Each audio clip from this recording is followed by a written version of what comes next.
ગુજરાતમાં વિસાવદર વિધાનસભાની પેટા ચૂંટણી લાંબા સમયથી અટકાઈને પડી હતી, હજી સુધી જાહેર નથી થઈ. ત્યાં એકતરફી રીતે પોતાને અનુકૂળતા પ્રમાણે ઉમેદવારની આપે જાહેરાત કરી છે.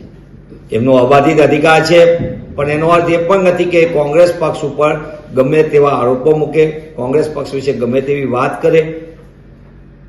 વાતચીત વિના એકતરફી જાહેરાત કરવી અને બીજી બાજુ ભાષાની મર્યાદા વિના કોંગ્રેસ ઉપર આરોપનામા મૂકવા, સહયોગ લેવો છે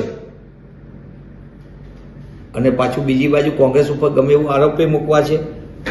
જે રીતે તાજેતરના પરિણામો સ્થાનિક સ્વરાજના છે, ગુજરાતની મોટા ભાગની સ્થાનિક સ્વરાજની સંસ્થામાં આપે ડિપોઝિટ ગુમાવી છે.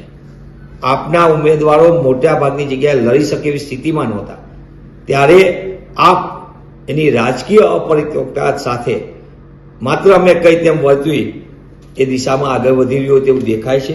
વધુ એક વખત એમને અપરિપક્વતાનો નજારો કર્યો છે.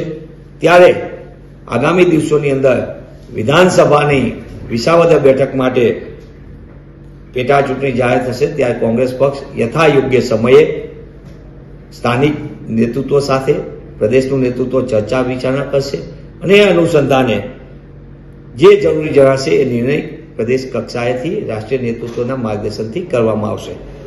પુનઃ હું એ વાત કહું છું, આપને અમારો સહયોગ લેવો છે અને કોંગ્રેસ વિશે ગમે તેવી વાત પણ કરવી છે. આ બંને વસ્તુ એક સાથે ન ચાલી શકે. અપરિપક્વતા એ આપ માટે સામાન્ય બાબત છે. વધુ એક વખત એમને આ દેખાડી છે, ત્યારે હું એમના વિશે વિશેષ કહેવા માંગતો નથી. મિત્રો, આવા જ વિડીયો અને શોર્ટ્સ જોવા માટે આજે જ અમારી ન્યૂઝ રૂમ યુટ્યુબ ચેનલને સબસ્ક્રાઇબ કરો.